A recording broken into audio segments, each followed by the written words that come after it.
learning and practicing the Dhamma. So Dhamma talk was there last time. I think some of you were there. And that is the teaching of Dhamma. And then today is the, after teaching is the discussion. Discussion means if you have any question regarding what you heard, what you learned. In general, Dhamma means learning about life. Dhamma is the knowledge about life. So, without the knowledge of Dhamma, we are in darkness. Without knowledge about our own life, we don't know how to deal with things that we experience in the world, and we make wrong decisions and take wrong actions that is harmful to yourself and harmful to others. But the main purpose of Buddha's teaching is what? To make you a happy person completely. And starting as a regular housewife, regular father, regular family member, you deal with different things in life. And during this time, we learn about life, and then you want to learn more about life. So the Buddha's teaching is from A to C of what life is all about. And how do we efficiently and effectively live our lives. That is the idea. And when you live efficiently and effectively, you become a happy person, happy member of the society, happy member of the family, and all these things become happy. The life becomes easier and better. When the life is difficult,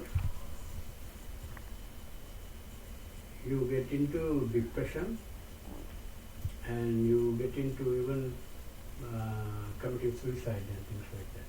And the life is so difficult. That means they didn't have enough knowledge about the life.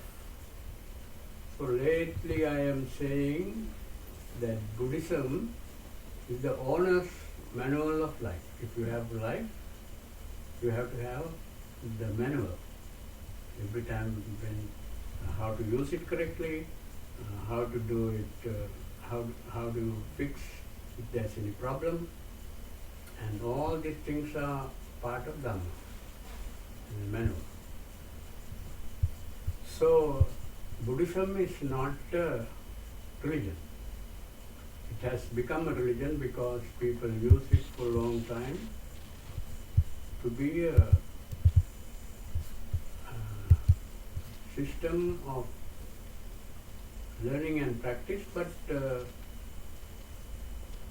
throughout the centuries after the Buddha, it became a system of rituals and system of practice, system of doing homage, meaning practicing pujas and all that. But Buddha meant, when he teach Dharma, how to make your life easier as possible. Because life is very complicated. Why life is complicated? Because we are living with so many people, and just like when you are driving, there are so many other vehicles, there are so many other trees and buildings and fences and all these things. You have to maneuver your life correctly. So when you are learning driving, you are learning how to drive efficiently and effectively without hurting yourself and hurting others. That's the idea. So living a life is almost like a driving. We have our family members around here, we have our children here, we have our parents here, we have our teachers here, we have our neighbors here. So it's very difficult to deal with this different people because we all have different backgrounds. Different backgrounds is called in Buddhism different karma. What you learn in the past, what you were exposed to in the past, mold your life. What you ate, what kind of people you spend time with, what kind of culture you lived in, what kind of classes you took, and all these things mold your life. And I cannot do or think anything without what I learned in the past. If I want to do anything differently, I have to learn something new. Sometimes when you come to the temple, in order to learn Dhamma, that is why you come here, because I want to add something to my background. So one question came from that young lady sitting back in, how old are you? 16. 16? Oh. She asked me that why in temples like places, churches like places, in communities, they become the, what do you call it, group, what is it? Huh? Huh? What is that? Huh? Cult is fine, but in the cliques. Clicks? Yeah, you cliques. One click here, one click there, and even in the high school, this click is this click, there. That's because of the background. If it's a similar background, I like that person. Then if I don't have the same background other person, I don't like that person. My thinking, my way of doing things is different from the other person. I just get away from that group and I hang out with my own type of people. This is called type. Huh? Also called temperament. Temperament, those groups always get together with their own groups, with their own type of people. Buddha had discussed this in detail in some of the suttas. Even the birds fly and land on the same branch, all the same group of birds, and that's very common. And it's very difficult for us to separate ourselves from our background. When you say something about this subject, I don't understand what you're talking about because I don't have the background for it. That's very simple. So, I have this notion as a human being that this is me, this is mine, my idea, my language, my culture, that is your culture, that's your idea. So we separate. The root of all these problems is thinking I, me, mine. It's called self-centered thinking. Right? If the self-centered thinking is not there, you are all free. I am prisoner of my own thinking. So I don't like the other person, I don't like the other person's behavior, I don't like the other person, what they say, what they do, all these things. So it's very difficult to avoid clicking in any place.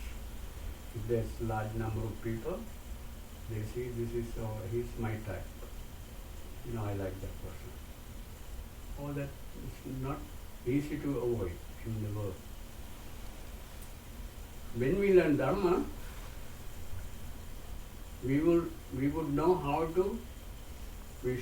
how to deal with people who are not thinking the same way that I think. I do things. So normally what they do is when I have my own group and I disconnect with the other group. And not only disconnect, we mistreat the other people. That's why in the high schools and places like that, they have always groups and they don't like each other. So then when that happens, when you get discriminated against by the other people,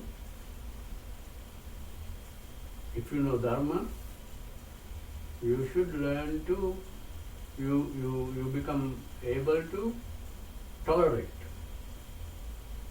When Bhante say that loving kindness means taking any person I met, any person from anywhere, as my friend, my close friend, someone I care. That is not possible for all those people who are thinking I, me, mine. Therefore you discriminate other people and make them feel hurt, other group, right? But this person who is getting hurt is a person who has no I, me, mine thinking. That means practice of metta. When you practice metta means, you know the word metta? Metta means taking the other person as your best friend. You've never seen them, you've never seen that person, you never spend any time with that person, you just saw him, and in your heart, oh, this is my friend. That clique, you have become part of your, that person become part of your clique. Because you have no clique. You are everybody. Practice of metta make you starting from small group like myself and my family and my friends and keep going. For someone like Buddha who has developed the metta to the fullest, has no idea that this person is not like me. I don't like that person. They never occurred to Buddha. So if I practice metta, what is her name? Stephanie, huh? Mm-hmm. Stephanie has a lot of tattoos. Mm-hmm. And if I learn to dislike tattoos, I immediately dislike him. But if you practice metta, I don't see your tattoos. I see you as a person. So this is a person, I am a person, I have feelings, you have feelings, and I don't want to be hurt my feelings, So I know that you are also the same. Attanam upamang khatva means you take yourself as an example and you treat the other person. We all like to be treated nicely. So, but because of the difference of background, we don't treat others that you think is not your group, that is not thinking, even at the temple, like this, this is majority of this temple is a Sri Lankan group, and we have some different people like two of you come all the time, and they get together and they start chatting. What happened to you? You get isolated in that group. But if the Buddhist in this membership has been practicing metta, You are one of our friends, you are one of our people, there's no discrimination, you are sitting against the wall and everybody's having a good time. No, not like that. You know. And so,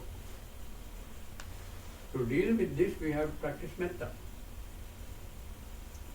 Even the person who is coming against you, it's your friend. If you see him or her as your friend, you don't feel like he's coming against me. That's the rule. If your friend is hit you something in the back, well, that's my friend. You don't get upset and angry.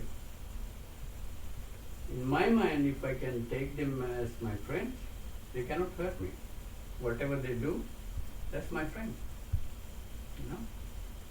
Lot of the time, our friends do things that we don't like, but we don't mind because it's my friend. Right? So if you practice metta, just like that Bhante was saying, it's a very important practice in Buddhism. You can completely be happy in this complex world if you have metta, because you can accept anything, anyone. You know? One day we had a young lady, American lady, has a very beautiful tattoo here. It's the Buddha. In our mind, Buddha is so sacred. It should not be a tattoo. People, our background, people have a Buddhist background. You know, some other religions people also, if you talk bad about your own text or your own teacher or your own religious leader, you get so offended. But if I have metta, we never get offended. Very simple. So our problem is practice of metta has to be done little by little, and you have to be very good at it. That means more you practice metta, you never discriminate anyone in your mind. You know? So that lady was looked down upon by a lot of people. And I think, why? This is the Buddha.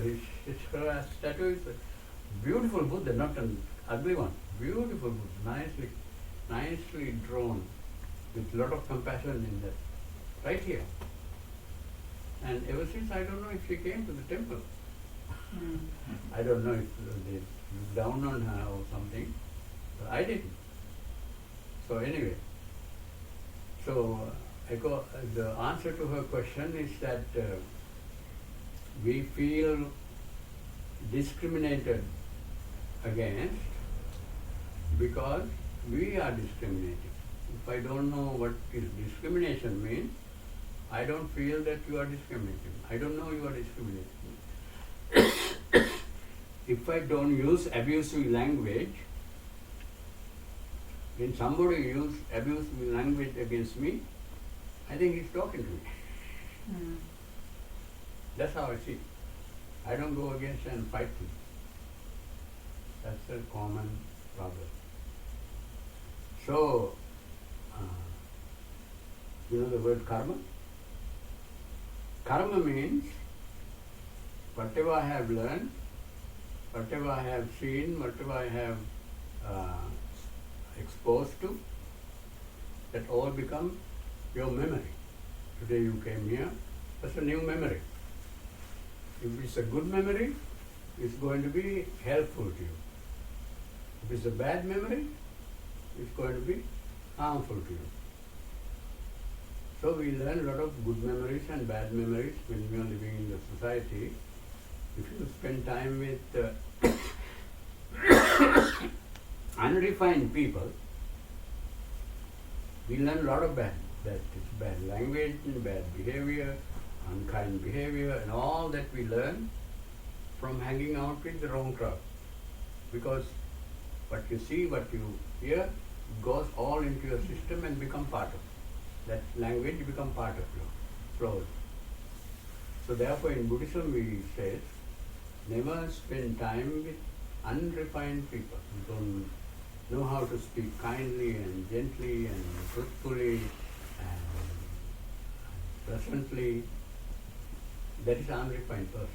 If you know how to speak very kindly and gently and helpfully, nice things to you and around you, then you learn all that.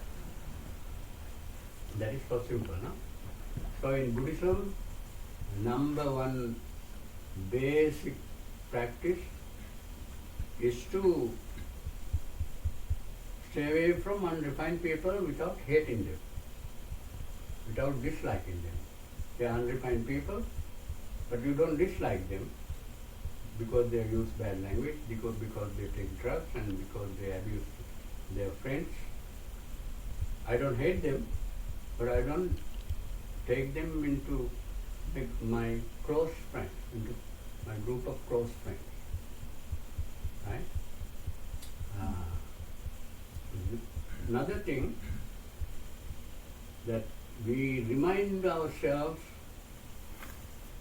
that we have to stay away from unrefined people to safeguard ourselves, contaminating ourselves. No?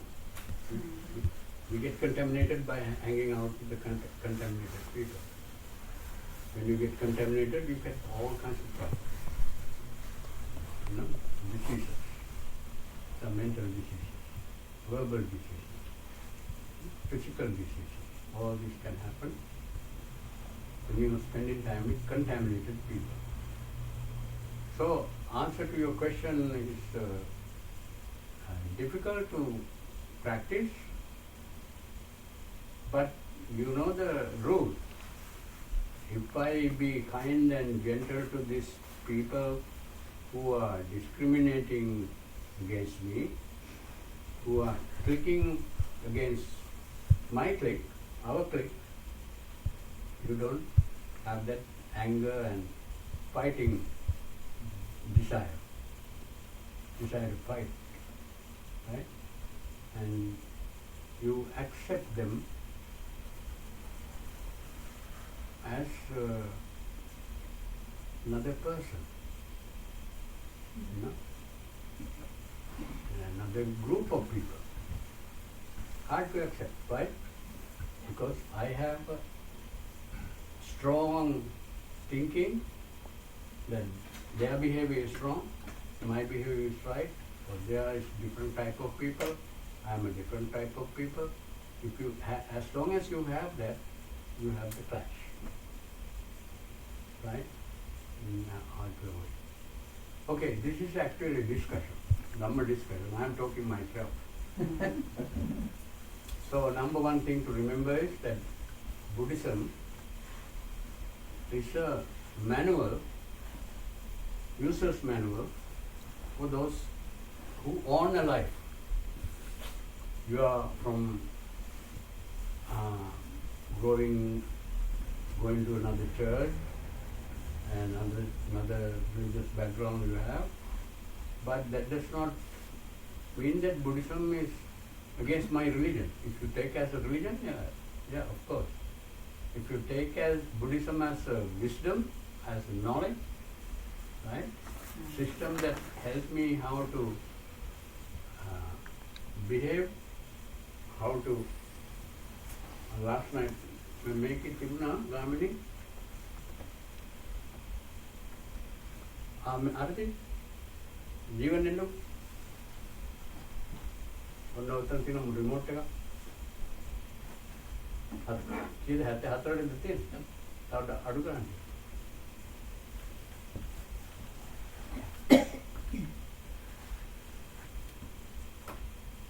Okay, now anyone who has a question about life, if you are asking a question or have a discussion, that is always about life in Buddhist temple. Nothing else. Nothing else out of this world. Where is Nibbana? Nirvana. What is Nirvana? That can be explained in language of life. For example, Nirvana is not a place. You know the word Nirvana? Goal of Buddhist is to attain Nibbana. Nirvana. What is the easiest way to Gamini Kenuku then? We start a discussion. What is Nibbana? In relation to life, our life. Because Buddha taught that our life, our goal of our life is attaining the state of Nibbana. It's not a place to go like heaven, but what is the Nibbana in relation to life, our life now? Can say end of suffering. Huh? Can say end of suffering. Yeah, end of suffering is good. Good answer. Greed, hatred, and delusion. I think it's a state of mind that's free from all the fiction, addictive emotions. State of life. Now, I mean, it's a state of mind that's free from suffering, I think. Okay, that's understandable. But actually, easiest way is to understand the major negative emotions I have. I get angry. I see something and I like it, but that is yours. I don't care it is yours. I like it, I want to take it. That is called greed, no? You know, when you go to another country and bomb someplace, that's out of greed. We need something to get out of bombing. So that's a common, all of us have greed and hatred and not understanding things clearly. Why do I get upset when somebody is, my group is, that group is discriminating me against and pushing me out away from you, that group, and why do I get upset? Because I don't have the proper understanding that why they are doing this and how should I accept this correctly. Right? That is called what? If I understand it correctly, that is why they are behaving that way, and I should not be disappointed and feel sad about it for being discriminated against me. I don't know, I don't even think. I only think that they are against me. But I don't see the big picture. What is it called? When you see the big picture, what is the word? Metta. Huh? Metta. Metta is fine, but another word for it in Buddhism. Delusion. Buddhism has many ways of explaining the same thing. Why you don't see the real reason that they are doing it against me, and why it's the real reason that I become depressed. That is called wisdom. Not knowing why they are doing this, why I am feeling this way. Wisdom you have to have. The moment you have the wisdom, oh, I know, I can understand, because they have a different background from me, I have a different background from them, and they think I am different, I think they are different, but I am trying to think that they are not different, but it's not working too well. Right? Wisdom. Wisdom means ability to see things clearly. So what first thing is? Greed. Second, first emotion. Field of emotion. No? Second field of emotion that I have is hatred. Third field of emotion is not having wisdom means, what is the good word? Ignorance. Ignorance. Mm. My ignorance. I don't understand it clearly. If I understand it, I can deal with it much easier. Right? So these are the three things that we are all controlled by. Three fields of emotion, not just one emotion, three fields of emotion. If I do anything, if I say anything, if I think anything, that all happened because I was driven by my ignorance or my greed or my hatred, anger. That's all. If you don't have anger, you will never do anything that is harmful to anyone. Right? If you don't have greed, you would not do anything that bring you problems, bring others pain. Right? If I have wisdom, I would always understand clearly things, and then I effectively handle the situation without hurting myself, without hurting others. That's wisdom. Wisdom means not intelligence. No? Intelligence is different. When you go to the lab and you can see, oh, this happens, this happens, this happens, this happens. Oh, I know. That is intelligence. No? You go to the mathematics class and you can see very quickly what is written in the board, what is it called? Calculation. Yeah, calculation. No, what is that called? Sum. Sum. Yeah. And so,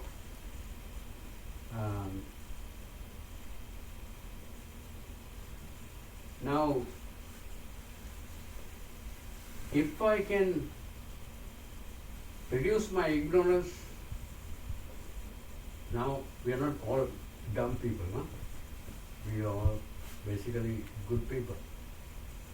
That means my ignorance is not, my greed is not 100%. My hatred is not 100%. You know, I am not 100% hateful person. I am not 100% greedy person. I am not 100% unwise person. That means I might be about 80% unwise, maybe 80% greedy, 80% hateful. But by learning Dhamma, by practicing Dhamma, practicing means use the technique and you apply it to yourself.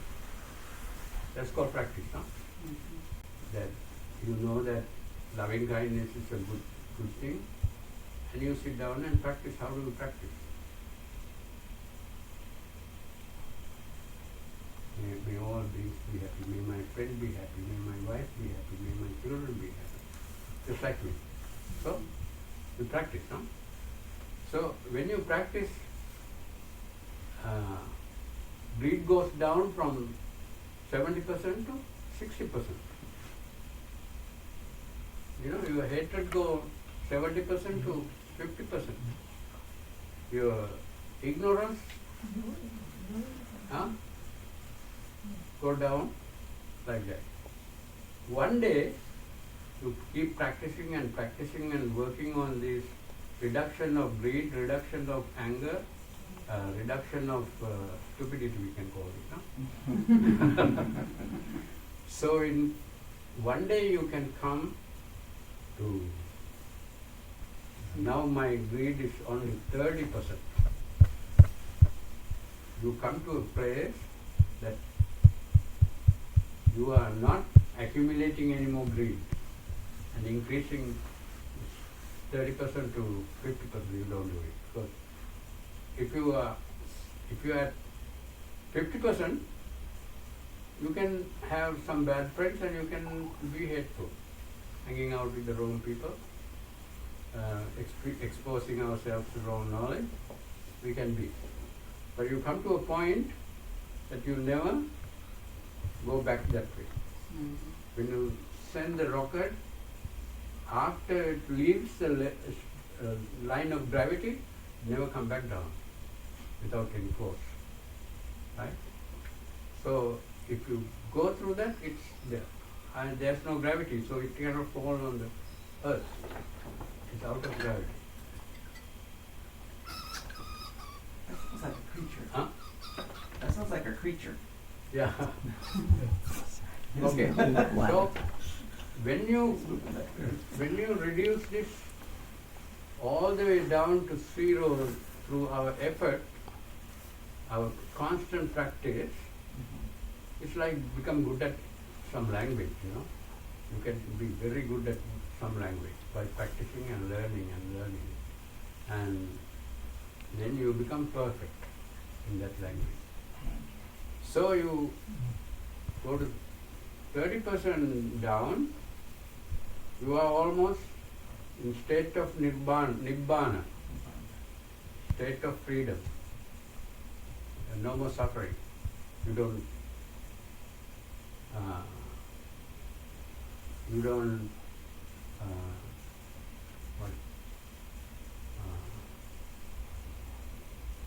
don't give suffering to anyone around you, and you are not creating any suffering for yourself. That's called, around here you call it a saint. So there is a first level of sainthood, second level of sainthood, third level of sainthood, based on how much you have reduced greed, hatred, and ignorance. Right? If you go to zero one day, what happens? Huh? You are perfect. Meaning you have attained nibbana, ultimate peace. See the word? So in Buddhism we have the concept of nirvana that is not out of our life. But nirvana is not somewhere there. We can learn and practice every step of the way. You can feel the peace and happiness. Right? And when you go to the zero, you reduce these negative emotions to the zero, you experience ultimate happiness. You understand? And not only that, the best part is that once you are perfect at something, you can go back and become not too perfect. Because you're already perfect, right?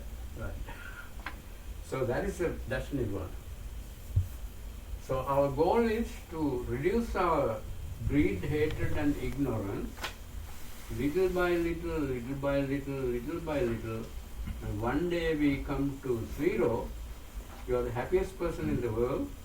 Anyone who is around you are the happiest people. That's simple. It is not something that you attain, you go out after your death. It happens here.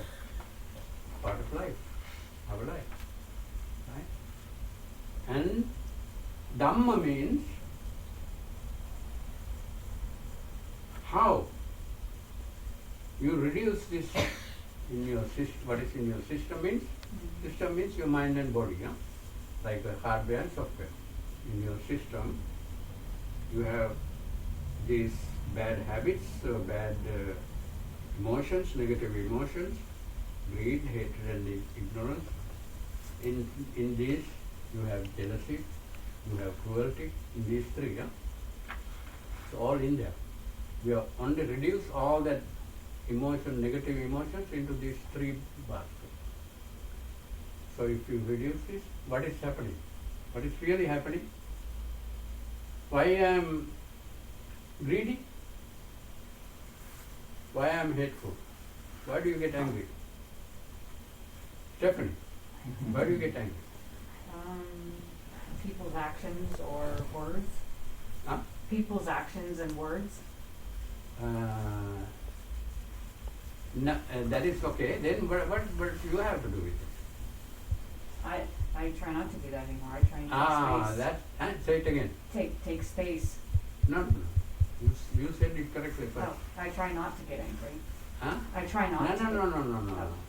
Why you get angry? Because I don't like that behavior. Yes. I don't like that That's behavior. Why I like that person? Why I like that thing? Because I'm greedy about it because I like it. I like it. Right? Why I am confused? Because I don't understand. I don't understand. So what is the common thing that in these three? I. I is the common thing. That is, I, me, mine thinking. If moment that you think that I, then this is me. Right? This is mine. All these come in the same package. So it's called self-centered thinking. Mhm. So what you are reducing here? Gradually you are reducing self-centeredness, your selfishness. අපේ හේමන්ත නේ? හේමක මහත්තයා කියන්න බලන්න. Is not to give you any difficulty, huh? තණ්හාව කියන්නේ මොකක්ද? තණ්හා is a very important Buddhist concept. We all have tanha. Craving. Because tanha is underneath, I get angry, I become greedy, I become confused. Right? That is called tanha. Tanha means, tanha is underneath all these things. Getting up or getting down is based on tanha. මොකද්ද තණ්හාව කියලා? මම craving is the basic. Craving is the basic translation. All the Westerners who translated Buddhist texts called tanha as a craving. But what is the craving? Craving means? Craving means the second one, greed. But there are two others. Right? Hatred is not craving, right? Maybe craving. It's all centered as I. It's all centered under I. Tanha means self-centeredness. That's my translation of the word tanha. And we have the craving, the word craving. Some other people say, Mulan, tanha මොකක්ද කියන්නේ ගාමනේ? Can it be ego? Huh? Ego. No. In Buddhist text translation. Craving. Craving, you know? Craving. Huh? Craving. එච්චරමද? තව Yeah. තියෙනවා. Upadana is clinging. No. That is different. Uh-huh. Tanha is translated as craving. It's not craving. Because there are two other things that not craving. If I hate, I don't crave anything. Like So I translate the word tanha as self-centeredness, selfishness. Tanha duru karana කියන්නේ මොකක්ද? When we say I am reducing my tanha, that is the main cause of problems. All problems are caused in our life. It's tanha. Right? Basic definition of tanha is greed, hatred, and ignorance. Raga, dosa, moha. Right? Ekne tanha definition ek. The tanha definition ek raga, dosa, moha. It couldn't be craving. It's a self-centeredness. So all Buddhists are supposed to reduce tanha, means reduce self-centeredness. If I am not self-centered, when you accuse me or blame me, I don't think you blame me. I think he is blaming somebody. If I have self-centeredness, I think you are blaming me. You hit me. Because this is my body, right? I am in mine. So, Buddhist goal is to reduce self-centeredness to zero. That means attaining Nibbana. What does Nibbana mean? Ultimate happiness. Ultimate happiness. That is, when we do this, 80% down to 70%, down to 50%, down to 30, and then go to 0, that means we are reducing our tanha. Our tanha, that means our self-centeredness. What is metta means? Metta is one of the tools that you use to cut down your self-centeredness. I accept everyone as my friend. Okay, mother, do you have children? No. Anyone? Yeah. When the little baby is born, mother risk her own life to protect the baby. Why? There's no separation. It's me, this is you. No. The self-centered thinking is not there. Then, that is why mother takes all the abuse from the children, even getting up early and making them breakfast and taking to school, and all these things are done because of metta. If the mother doesn't have metta, she doesn't care for the children. So, what did I say? I said an important word now. She does not care. What is the metta mean? Caring. Metta means caring. You have to learn to care for other people even they are against you. It's hard. But we are practicing. When you practice something, you become good at it, no? That's why we practice. So you become good at it, good at accepting even the person who is trying to kill you, planning to kill you. No hatred, no anger. Because metta is that. If this little baby, pee on the lap of the mother, and and even when they want something, your mom doesn't have money, and they keep asking, and she just don't hate the child for asking because of caring. Metta. So metta is translated as, by British, loving kindness. That is not a very great translation, but that is what we have been using all this time. Loving kindness. But actually it is caring. If you develop caring for the group that is against your group, you never have a clash. And they may fight you, but in your heart, you don't mind that they abuse me. Mother never thinks that my children are abusing me unless they get old and started abusing me. And that is nature. So what is the best example for metta? Mother's love for the children. But what is the difference between mother and Buddha? Buddha had developed metta to the fullest.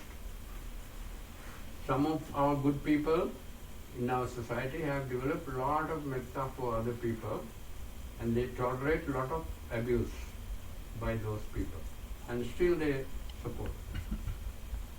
Some other people they have developed metta, caring for other beings. But because they have been practicing. If they didn't practice, they can't. What is the difference between the Buddha is the person who has developed metta to the highest means what? Care for all beings. Huh? Care for all beings. Buddha All cares beings. for all beings. God, in the West we talk about God. Are we all children of God? God? That's the same idea. The God has to have a lot of compassion, a lot of metta, if there's any God. Huh? But that's the idea. Buddha said, that person is a God, you call him a God because he has he has developed the love for all beings.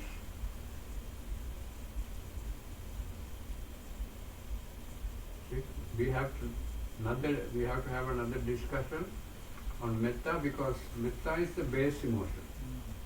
Positive emotion, remember? Those are the negative emotions we're talking about. 4 positive emotions. Number 1 is metta. Then there are 3 other emotions go with it. So we have to discuss it some other place, because you might have to go somewhere, someplace, and we only have to have time for 6:30 to 7. Na? So if you remember, you asked me the question, I can answer. Now, basic understanding is that Buddhism is not a religion. Buddhism is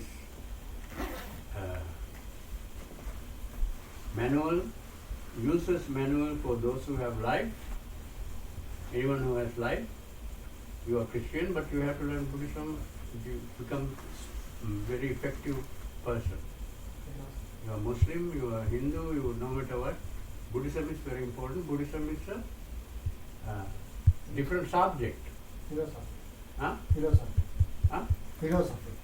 No. Don't call it philosophy. What is philosophy?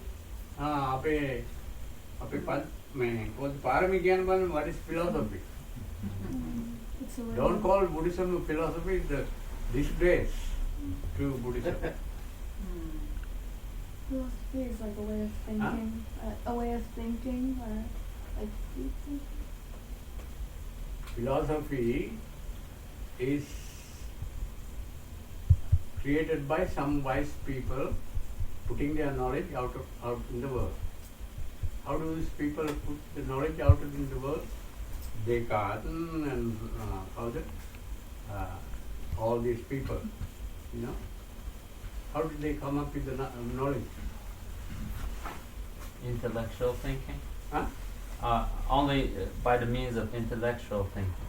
I think Buddhism is the art of living compared to philosophy. Yeah, not even that. Art is not a good word for us, from my point of view. But philosophy is who's a Bertrand Russell.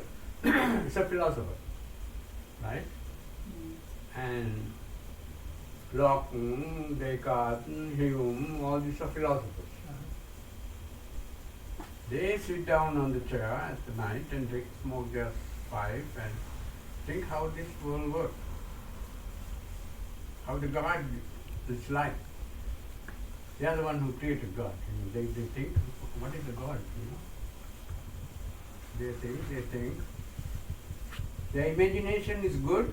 They come up with a good philosophy of God. Their imagination is good. They give a good philosophy of life. Did the Buddha do that? No. Buddha never did. Buddha never just think. Oh, maybe this is how this works. If I do this will happen. Is this imagination? No. Everything that Buddha said was tested and verified. Where you get the testing and verifying? Experience. Huh? In philosophy? Oh no. Where do you get the testing and verifying before you bring it out? In class. Huh? By living. Teaching. And practicing. No. We have a lot of things that last 200, 500, 600 years. A lot of people tested something. This is the virus. This virus caused this illness. This is the symptoms of illness that caused by this virus. They have tested it and tested it and tested it and proven it. What is it called? Lab. Huh? Laboratory. Huh? Lab. Huh? Laboratory. Lab. In a No. lab. Who are these people? Research. Who are these? Research. Who are these people? What do you call them? Research. Scientists. Scientists. Scientists. What is the major principle they use to do their research and come up with their knowledge? What is the basic principle behind physics, chemistry, physiology, or whatever the science is? What is the basic principle they use? The physicists want Observation. what? Observation. Observe things. No. Observation is. I'm asking principle. This What is the principle behind their knowledge? What causes what? cause and effect. How do I get rid of this? You should get rid of this, then you get rid of this. Okay? That's all science. How do I fly this heavy object with 400 people into the sky, and they find out why they are sitting on the ground? If you want to lift it, what should you do? Why and what? And they find out how to get it done, and then the plane flies. Right? And this chemical and this chemical get together, and it create very poisonous chemical. One and one come together, create something else. How anything is created? How this table is created? How this table is created? They put some legs and they put some, flat piece of wood and put it in the right way. They created. As a scientist, have to do this. Otherwise, you won't be able to create the table. See? They have to test it long time to come up with the table. Test it and proven it, and then you come up with 2 legs and put the piece of wood on there, and that won't stay too long. So then they think, okay, this is too heavy in this side, this is okay in this side, we need another 2 legs. So they put the 2 legs. And now it is safe, because how did they know? If there's only 1 leg, this other 2 legs will go down. So you have to have 4 legs. So how do you know that? They have gone through it, they have experienced it. Trial and error. Yes. Huh? Trial and error. Yeah. All scientists do the testing based on what causes what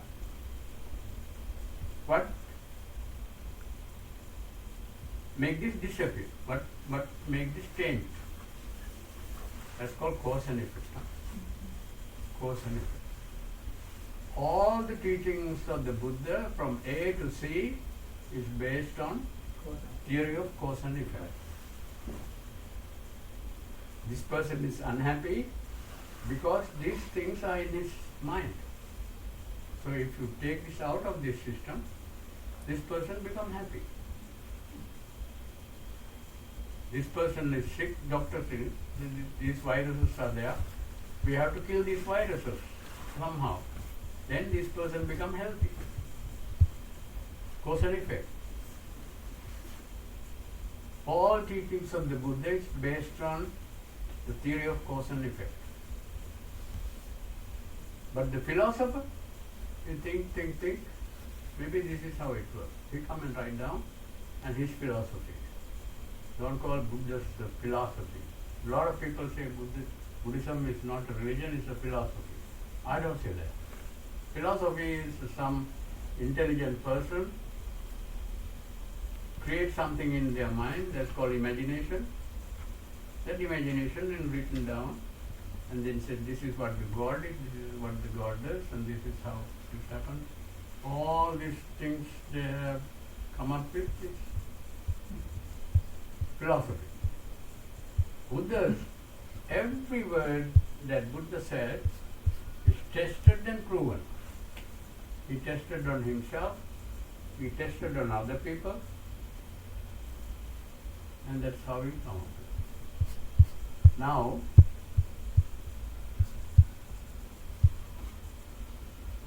how can Buddha teach you after your death you are going to be reborn again? Did the Buddha say that? Yeah, Buddha said it. You are going to be reborn. Based on The karma. all your memories. If you have accumulated certain memories and certain emotions, based on those things you are going to be born and continue what you have accumulated and gathered in this life. We are 2 years old, to 3 years old, we were born when a little baby, and whatever the things that we remember, and sometimes we don't remember, they are in the system, recorded in the system. That is why, where did I put my key? You can bring it back. You forgot, but it's in the system, so you can bring it back. Anyone who is going to be reborn based on your present memories, good or bad. Buddhists will call it what? Based on your karma. Your karma means your memories.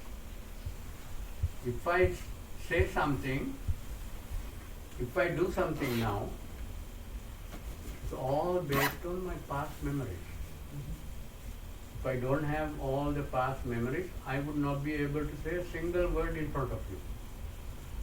Single concept explained in front of you. Because I have in my memory, my karma. It's in my system. If it is not in my... When you go in the morning, go to your closet, and in the back of your mind, you know today we have a meeting, and you look at the closet and you pick a dress, a top or dress or whatever. Why did you pick that up? Your memories are making you pick it up. That's all. So if you have good memories, you do a lot of good things in your life. If you have bad memories, you do a lot of bad things in your life. When you are being abused in the young age, when you are a little girl or little boy, you are being physically abused, you are mentally abused, all these things into your system. And that memory is the one that forms that child's behavior. The picking up the particular dress is a result of your memories. You didn't plan it that way. You just picked it up. Your memory is putting the, what do you call, strings. They pick this up because we have a meeting today. This is the dress, not this one. Oh, yesterday you used it, day before yesterday you used it, and you cannot use the same dress this day. That memory is telling you, avoid this dress, pick this up. Your karma. Karma means memory. All what we do, all our behavior, all what we say, all what we think is based on what we have learned in the past. So we are getting too late, no? So you have to go home, and we have only allocated a certain amount of time. So next week come.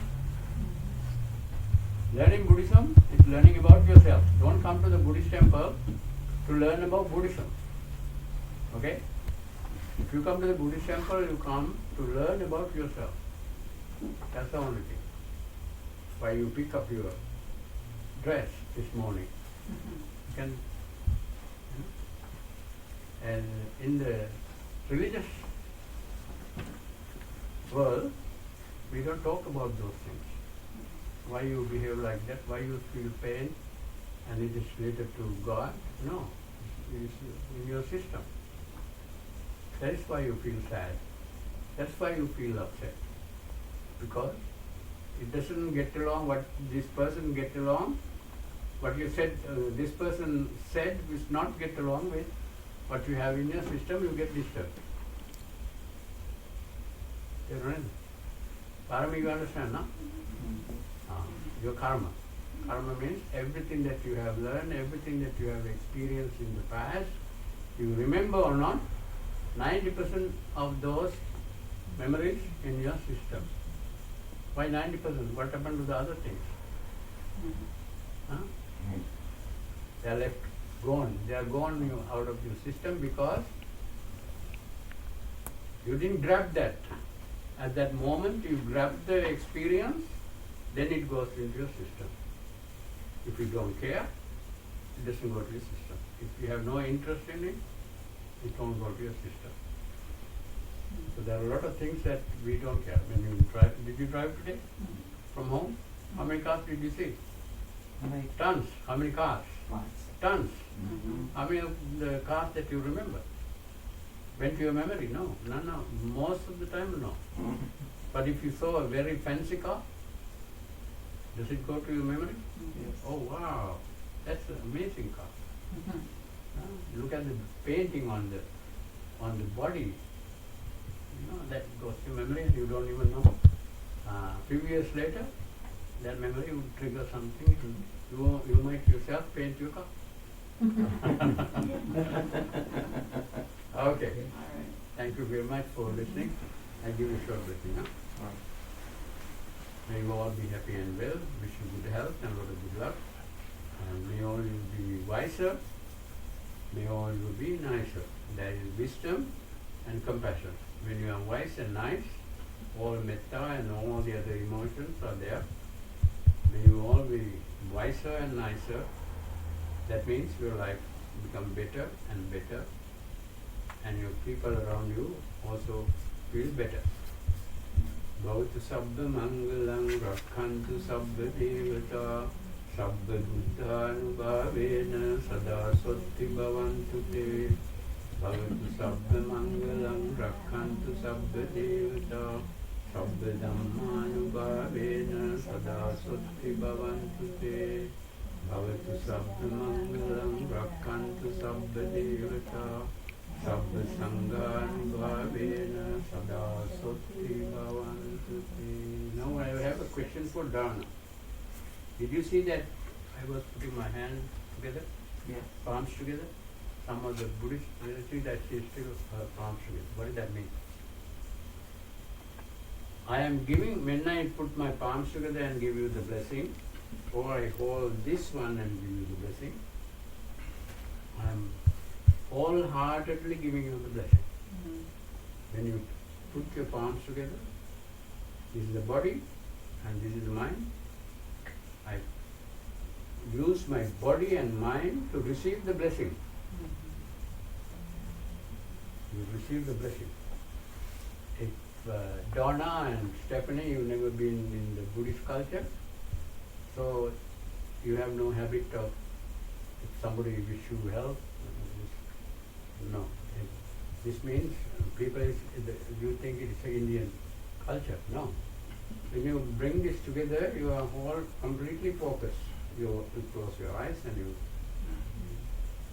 So you are receiving the blessing with my whole body and mind.